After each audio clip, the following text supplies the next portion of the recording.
Hello बच्चों, welcome to PW Jammu. आजकल काफ़ी कुछ बच्चे परेशान हैं इस चीज़ को लेके कि जेई मेंस का, जैसे आप लोग सब लोगों को पता है कि एप्लीकेशन फॉर्म निकल चुका है, फिलिंग स्टार्ट हो गई है। ठीक है, तो काफ़ी लोग बच्चे परेशान हैं, हम लोग के पास डाउट लेके आ रहे हैं कि सर एप्लीकेशन फॉर्म कैसे फिल करना है, कोई एरर ना रह जाए हमसे। तो उसी चीज़ को हम लोग आज डिस्कस करने जा रहे हैं, how to fill the application form of JEE Mains 2025। तो इसमें देखिए, सबसे पहले हम लोग डेट से रिलेटेड बात कर लें। तो डेट्स हमारे लिए एक इम्पॉर्टेंट चीज़ है। तो डेट्स में सबसे पहले देखिएगा, एप्लीकेशन फॉर्म सबमिशन की जो डेट्स हमारी ओपनिंग डेट हो चुकी है, 28 अक्टूबर से स्टार्ट हो गया है। 22 नवंबर टिल 9 PM तक हम लोग ऑनलाइन सब फॉर्म सबमिट कर सकते हैं। उसके बाद हम लोग की बात है last date of fee payment. That means form submission की डेट टाइम तो है 22 नवंबर 9 PM तक, लेकिन आप लोगों को पेमेंट की आपको टाइम मिला है उसी सेम डे 11:50 PM तक का। ठीक है, उसके बाद हम लोग का डाउनलोड एप्लीकेशन फॉर्म जो कब होगा, ठीक है, एडमिट कार्ड कब डाउनलोड होगा, वो हर साल यही रहते हैं डेट्स। ठीक है, 3 days before the exam date. उसके बाद एग्जाम डेट्स जैन एंड में है आप लोग को। दैट मीन्स जैन में काफ़ी टाइम मिल जाएगा, 20 जैन तक का टाइम मिल जाएगा। 22 जैन से लेके 31 जैन तक के बीच में हम लोग का जो भी डेट्स रहेंगी, एग्जाम की डेट्स रहेंगी। ठीक है, रिजल्ट डिक्लेरेशन रहेगा 12 फेब तक। ठीक है, अब इस चीज़ में ध्यान देना है, जैसे अगर हम लोग का 22 जैन से एग्जाम स्टार्टिंग डेट्स हैं तो कोई भी शिफ्ट हमको मिल सकती है। तो दैट मीन्स आप लोग के पास 20 जैन तक का अच्छा खासा टाइम है। तो इसका मतलब आप लोगों को जैन के मंथ में 1 जैन ऑनवर्ड्स आप लोग अपने मॉक स्टार्ट कर देने हैं। ठीक है, कम से कम 10 मॉक ऑल्टरनेट डेज पे देते रहने हैं। हम लोग को मॉक देना बंद नहीं करना। मिनिमम 8 to 10 मॉक्स देने कंपलसरी हैं अगर हम लोग को फाइनल एग्जाम में स्कोर अच्छा चाहिए। दैट मीन्स 31 दिसंबर तक किसी भी हाल में हम लोग को सिलेबस कंप्लीट कर लेना है, 11th और 12th का मिला के। उसके बाद हम लोग बात करें अगर अप्रैल सेशन की। अप्रैल सेशन का सबमिशन फॉर्म की डेट आ गई है। ये डेट है हमारी 31 जैन से 24 फेब तक। और वही सी last date of payment 24 Feb में आपका प्री पेमेंट का 11:50 PM तक ही रहेगा। वही एडमिट कार्ड का रूल सेम है, एग्जाम डेट से 3 दिन पहले। ठीक है, एग्जाम डेट, हाँ, इसका एग्जाम डेट्स हमारा 1 अप्रैल से 8 अप्रैल के बीच में है। रिजल्ट डिक्लेरेशन 17 अप्रैल है। ठीक है, ये चीज़ ध्यान रखना है। Make sure that monitor the NTA website for any updates और changes in the schedule. That means ये स्केड्यूल बीच में चेंज भी हो सकता है, एक बार और पहले भी चेंज हो चुका है। तो आप लोग एनटीए की वेबसाइट को अच्छे से मॉनिटर करते रहें। हालांकि वैसे तो न्यूज़ व्यूज़ में जैसा ही ये होगा आ ही जाता है, लेकिन फिर भी स्किप हो जाए, कोई चीज़ नहीं ध्यान दें, कई बार छोटे छोटे कुछ चीज़ें चेंज हो जाती हैं, कई बार डेट्स में चेंजेस आ जाते हैं। तो आप लोग रेगुलर बेस पे इस चीज़ को मॉनिटर करते रहें। उसके बाद आता है to complete the JEE Mains application form. अब क्या क्या स्टेप्स हैं हम लोग को जेई मेंस फॉर्म को फिल करने के लिए। सबसे पहला प्रोसेस रजिस्ट्रेशन प्रोसेस। तो रजिस्ट्रेशन प्रोसेस कहाँ से होगा? जो एनटीए की ऑफिशियल वेबसाइट है, jmeins.nta.ac.in, ये हमारी एनटीए की ऑफिशियल वेबसाइट है। उसके बाद आता है, सबसे पहले आप सभी बच्चे न्यू यूजर्स ही होंगे। तो न्यू यूजर्स को क्या करना है? सबसे पहले अपने को रजिस्टर कराना है एनटीए की साइट पे। रजिस्टर कैसे कराना होता है? Register to create your profile by providing details such as name, contact number, email. ये 3 चीज़ों से हम लोग का एनटीए की साइट पे हमारा रजिस्ट्रेशन होगा। नेम, कॉन्टैक्ट नंबर और ईमेल। ठीक है, अब चीज़ें ध्यान रखना, जो भी आप लोगों को नेम, कॉन्टैक्ट नंबर, ईमेल है, वो बिल्कुल एग्जैक्टली वही डालना है जो फाइनल एग्जाम तक चलेगा। जितने भी ओटीपीज हैं, जो भी इंफॉर्मेशन हैं एग्जाम से रिलेटेड, वो इन्हीं पर ही आएंगी। कल को आपका अगर पासवर्ड 1% आपका मिसमैच हो रहा है, कोई प्रॉब्लम आ रही है, तो उसके ओटीपीज भी इसी पे आएंगे, तो ये कॉन्टैक्ट नंबर चेंज नहीं होगा। इसीलिए आप लोग बहुत ध्यान से कॉन्टैक्ट नंबर, ईमेल बहुत ध्यान से देना। जो भी कॉन्टैक्ट नंबर देना वही चलना है। ये नहीं कि 3 दिन 4 दिन बाद आप बोलो कि कॉन्टैक्ट नंबर मैं चेंज कर लेता हूँ, नहीं, फिर दिक्कतें आएंगी, काफ़ी दिक्कतें आती हैं। ठीक है, after submitting you will receive a unique application number. अब जैसे ही आपने इन 3 चीज़ों से अपने को रजिस्टर कराया, तो आपको एक यूनिक एप्लीकेशन नंबर मिलेगा। अब जो भी चीज़ें इसी यूनिक एप्लीकेशन नंबर से ही चलेंगी, और उस यूनिक एप्लीकेशन नंबर को आप लोग नोट डाउन कर लें अच्छे से, एक पेपर पे नोट डाउन करके अपने वॉल पे पेस्ट कर लें। वो चीज़ें वो नहीं भूलना है। अब जब आपका यूनिक एप्लीकेशन नंबर क्रिएट हो गया, ये तो पहला स्टेप हो गया, क्रिएट हो गया, फिर आप लोग को सेकंड स्टेप है इसमें पासवर्ड क्रिएट करना है। पासवर्ड क्रिएट करने के कुछ रूल्स हैं जो जनरली रूल्स होते ही हैं, और जगह भी पासवर्ड के 8 to 13 कैरेक्टर्स होने चाहिए। ठीक है, उसमें contain at least 1 upper letter, 1 lower letter, 1 number and 1 special character. 1 upper letter, minimum 1 upper letter, 1 lower case letter, 1 special character, 1 number होना कंपलसरी है। ठीक है, तो और अपर आपको स्पेशल कैरेक्टर्स आपको सब वो पता है क्या होते हैं। उसके बाद ये रूल्स हैं जो पासवर्ड क्रिएट होगा। ठीक है, उसके बाद क्या होगा, एक सिक्योरिटी क्वेश्चन डालना है, और वो बिल्कुल वही क्वेश्चन डालना है जो आप याद रखो, और उस सिक्योरिटी क्वेश्चन का आंसर आपको याद होना चाहिए। इन केस कल को अगर आपका पासवर्ड भूल जाते हो, नहीं याद रहा, कोई मिसमैच हो रहा है, कहीं अपर लोअर लेटर प्रॉब्लम कर रहा है, तो आप लोग जिससे पासवर्ड रीसेट कर पाओ। पासवर्ड रीसेट के लिए सिक्योरिटी क्वेश्चन पूछा ही जाएगा, उसका आंसर जरूर पूछा जाएगा पासवर्ड रीसेट के लिए। तो वो security question, choose a security question answer for the password recovery. Password recovery के लिए सिक्योरिटी क्वेश्चन काम आएगा। अब एप्लीकेशन नंबर एक हमारा बहुत क्रूशियल नंबर है, उसी से हमारा लॉगिन होगा, उसी से हमारा ट्रैक होगा कि हमारा एप्लीकेशन स्टेटस क्या है। ठीक है, तो ये तो हमारा ये प्रोसेस हो गया। सबसे पहले हमने न्यू रजिस्ट्रेशन में 3 चीज़ें डाल के अपना एप्लीकेशन नंबर क्रिएट किया, उस एप्लीकेशन नंबर के साथ हमने अपना पासवर्ड क्रिएट कर लिया। ठीक है, दैट मीन्स हमारा एप्लीकेशन नंबर और पासवर्ड क्रिएट हो गया। अब हम लोग एनटीए की साइट पे अपना एप्लीकेशन फॉर्म लॉग इन कर सकते हैं।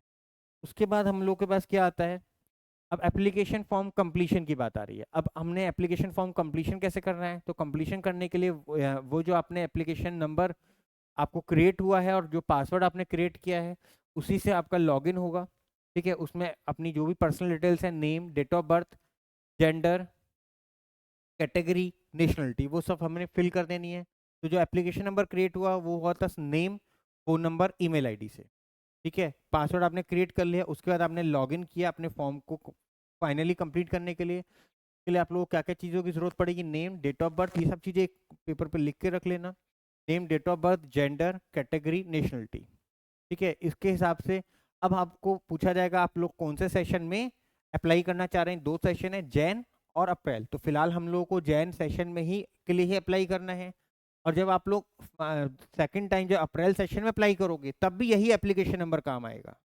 कुछ बच्चे अगर ऐसा चाहते हैं कि हम लोग को डायरेक्ट अप्रैल ही अटेम्प्ट देना है, तो वो अभी फॉर्म फिल ना करें, फिर वो डायरेक्ट एप्लीकेशन नंबर अभी क्रिएट हो सकता है, लेकिन फॉर्म फिलिंग अगर अप्रैल वाला करना, जो अप्रैल की डेट्स ओपन होंगी तभी होगा।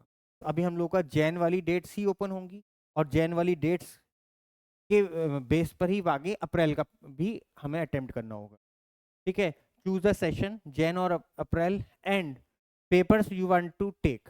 ठीक है, अब आपके पास 3 तरह के पेपर हैं। पेपर 1 जो बीटेक के लिए होता है, पेपर 2A जो बीआर के लिए होता है, पेपर 2B जो बी प्लानिंग के लिए होता है। जो भी आप लोगों को पेपर देना है, जनरली बीटेक तो सब देते ही हैं, कुछ बच्चे बीआर देते हैं, कुछ बच्चे बी प्लानिंग देते हैं। ठीक है, तो उसके साथ अगर आपको एड ऑन करना है कोई भी पेपर, तो एड ऑन भी कर सकते हैं। उसके बाद एग्जाम सेंटर प्रेफरेंस, आपको 4 प्रेफरेंस मिलेंगी। Select 4 preference cities for the test centres in priority order. ठीक है, जो भी इनकी सिटीज होनी चाहिए वो आपका या तो परमानेंट एड्रेस या प्रेजेंट एड्रेस पे ही होना चाहिए। ऐसे नहीं कोई भी रैंडम कोई भी आपने सिटी डाल दी, प्रेजेंट और परमानेंट। ठीक है, एजुकेशनल डिटेल्स में क्या आएगा, includes board of qualifying exam. ठीक है, तो आपका जो भी क्वालिफाइंग एग्जाम का बोर्ड है की डिटेल्स आएंगी, जैसे इन जनरल 12th अपीयरिंग हो या 12th पास आउट हो तो वही डलेगा। उसके बाद पासिंग ईयर, पासिंग ईयर आपको 23, 24 या 25 अपीयरिंग, ये 3 ही ईयर के लोग दे सकते हैं। दैट मीन बिफोर 23 जो पास आउट 12th के एग्जाम्स दिए हैं वो इस बार जेईई मेंस नहीं दे पाएंगे। उसके बाद हम लोग का स्कूल नेम एंड एड्रेस डलेगा। ये सब चीज़ें कागज पे लिख के रख लेना, स्कूल नेम है, एड्रेस पड़ेगा। आइडेंटिफिकेशन इंफॉर्मेशन में proof of ID card, in general Aadhaar card ही ज़्यादा चलता है, आप आधार, पासपोर्ट या कोई अदर ऑफिशियल आईडी डाल सकते हो। इन जनरल आधार या पासपोर्ट ही ज़्यादा चलता है।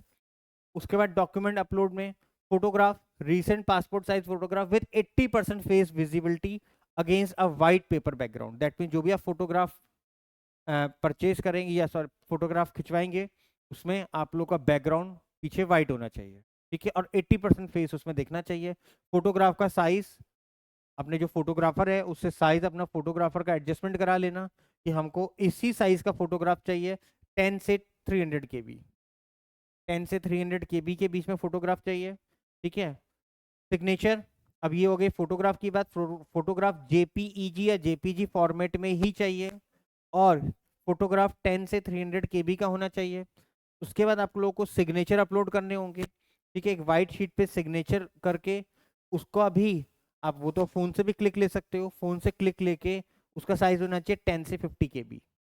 ठीक है, सिग्नेचर का साइज 10 से 50 केबी, फोटोग्राफ का साइज 10 से 300 केबी। उसके बाद क्लास 10 की मार्कशीट की पीडीएफ बनेगी। देखिएगा, ध्यान देना सब बच्चे, उन दोनों को जेपीजी फाइल बनेगी, फोटोग्राफ और सिग्नेचर की जेपीजी फाइल बनेगी, लेकिन जो क्लास 10 की मार्कशीट है उसकी आपकी पीडीएफ फाइल बनानी है आपको। अब पीडीएफ फाइल का साइज भी वही होगा 10 से 300 केबी, और अगर आपके पास कोई पीडब्ल्यू सर्टिफिकेट है, अगर कोई एप्लीकेबल है, तो वो भी पीडीएफ फॉर्मेट में ही लगेगा, जिसका साइज भी 10 से 300 केबी ही होगा। Certificate should be in the format of specified in appendix 3 of the bulletin. ठीक है, तो ये आपको बुलेटिन के अपेंडिक्स 3 में भी मिलेगा। ठीक है, जो आपका इन्फॉर्मेशन वाउचर है, इसकी डिटेल्स, और अगर आपको अच्छे से डिटेल देखनी है। ठीक है, note only upload your own photograph, ये तो अंडरस्टूड ही है, लेकिन एप्लीकेशन फॉर्म में ऐसा लिखा है, तो इसलिए हम लोग एक बार इसको डिस्कस कर रहे हैं। अपना ही फोटो लगाना है, किसी और का नहीं लगाना है। ठीक है, बहुत पुराना फोटो नहीं लगाना है, बिल्कुल रीसेंट फोटो ही लेना है, जिसमें आप ऐसे नहीं इतने पुराना फोटो लगा दे कि शक्ल ही पहचान में नहीं आ रही ये किसकी फोटो है। ठीक है, upload your photo, signature and documents. Corrections में not be allowed for post submission, इसमें कोई भी करेक्शन नहीं होगी अगर आपने गलत सिग्नेचर कर दिए, गलत कोई डॉक्यूमेंट अपलोड कर दिया, इसमें कोई भी करेक्शन नहीं होगी। इसलिए बहुत ध्यान से फोटोग्राफ वगैरह सब अच्छे से अपलोड करना है। अच्छा, आप फोटोग्राफ जो भी बनवा रहे हैं वही सेम फोटोग्राफ आप लोगों को हार्ड कॉपी एग्जाम टाइम में भी लेके जानी है। जो फोटोग्राफ आपने अपलोड करी है, जो फोटोग्राफ आपके एडमिट कार्ड पे लगी हो, लग कर आएगी जो आप अपलोड कर रहे हैं। ठीक है, तो इसलिए आप लोग कुछ एक्स्ट्रा कॉपीज उसी फोटो की बनवा के रख लेना। ऐसा नहीं कि एक कॉपी पड़ी थी मैंने लगा दी, फिर दोबारा से वही सेम फोटो नहीं तो बनवानी पड़ेगी, फिर वो एक्यूरेसी नहीं आती फोटो में। इसलिए एक साथ ही अब उस तरह से फोटोग्राफ बनवाना कि कुछ एडिशनल फोटोग्राफ आपके पास रहें, और वो संभाल के रखनी है। कई बार बच्चे क्या करते हैं कि वो फोटो खो गई, कि जो मैंने फोटो का अपलोड करी थी वो खो गई, कोई और फोटो ले जाएंगे, दिक्कतें आ जाएंगी। ठीक है। अच्छा, उसके बाद आती है बात, अब आपने लॉगिन करके ये सब चीज़ें अपलोड कर दी। अब जो लास्ट फेज आप लोग का आएगा वो फी पेमेंट का आएगा। ठीक है, फी पेमेंट ऑनलाइन मोड में, credit card, debit card, net banking, किसी भी मोड से कर सकते हैं। ठीक है, fees charges very by category and location, वो तो वेरिएशन होगा ही होगा फीस का। ठीक है, मेल की फीस अलग है, फीमेल की फीस अलग है, किसी का कैटेगरी है तो उसकी फीस अलग है। आपका जो भी फीस है उसमें एडिशनल जीएसटी और प्रोसेसिंग फी अप्लाई हो सकती है। ठीक है, उसके बाद आता है, अब आपने एप्लीकेशन फॉर्म फिल कर दिया, पहले आपने एप्लीकेशन फॉर्म नंबर क्रिएट हुआ, पासवर्ड क्रिएट कर लिया, एप्लीकेशन फॉर्म फिल कर दिया, आपने पेमेंट कर दिया। अब पेमेंट के बाद आता है कंफर्मेशन पेज। ठीक है, पेमेंट के बाद ये लास्ट पेज आएगा, confirmation page. This page will be generated only after the successful payment. जो कंफर्मेशन पेज आएगा वो आपका पेमेंट होने के बाद ही आएगा। ठीक है, तो आप लोग का जब पेमेंट हो जाएगा सक्सेसफुली, उसके बाद आप लोगों को क्या करना है, कंफर्मेशन पेज जनरेट हो जाना है। If not, check the payment gateway provider और बैंक और रीअटेम्प्ट इफ नेसेसरी। कई बार ऐसा होता है कि पेमेंट आपका हो गया है लेकिन कंफर्मेशन पेज नहीं आ रहा है, दैट मीन्स पेमेंट में कोई इश्यू है, तो उस केस में अपने बैंक से कांटेक्ट करना है। नहीं तो अपेंडिक्स 1 में भी आप लोगों को इंफॉर्मेशन वाउचर में कुछ कांटेक्ट नंबर्स दिए हैं, उन नंबर्स पे भी, और ईमेल आईडीज भी दी हैं, उन नंबर्स पे भी आप कांटेक्ट कर सकते हैं। ठीक है। अच्छा, उसके बाद हम लोगों को क्या करना है, फाइनल कंफर्मेशन। जब फाइनल कंफर्मेशन हो जाए इन सब चीज़ों के बाद, उसका हमने प्रिंट आउट लेके अपने पास सेफली रख लेना है। ठीक है, तो फाइनल कंफर्मेशन का प्रिंट आउट लेके रख लेना है। उसके बाद कंफर्मेशन पेज के बारे में और बात कर रहे हैं। Once the payment is successful, print the confirmation page and keep it for future reference. ये बातें हो चुकी हैं। अच्छा, अब आती है बात पासवर्ड एंड सिक्योरिटी से रिलेटेड कुछ। कीप योर पासवर्ड सेफ, किसी कोई पासवर्ड शेयर नहीं करना है। ठीक है, अगर किसी को अपने पासवर्ड शेयर किया तो आप लोग के पासवर्ड का कोई मिसयूज हो सकता है, वो कुछ एडिटिंग कर दे, आपका कोई फ्रेंड एडिटिंग कर दे, तो उसके लिए एनटीए रेस्पॉन्सिबल नहीं है, ये चीज ध्यान रखना है। अदर इंपॉर्टेंट इंस्ट्रक्शंस है, मल्टीपल एप्लीकेशन नहीं करना है। पता लगा एक बार एप्लीकेशन कर ली, चलो एक बार और कर लेता हूँ, दो जगह अलग अलग पेपर दे दूंगा, ये नहीं होगा कि मैं दो अलग अलग डेट्स पे पेपर दे दूं, जो पेपर अच्छा होगा वो नंबर काउंट हो जाएंगे, ऐसा कुछ नहीं होगा, नाम बदल के कुछ दे दिया।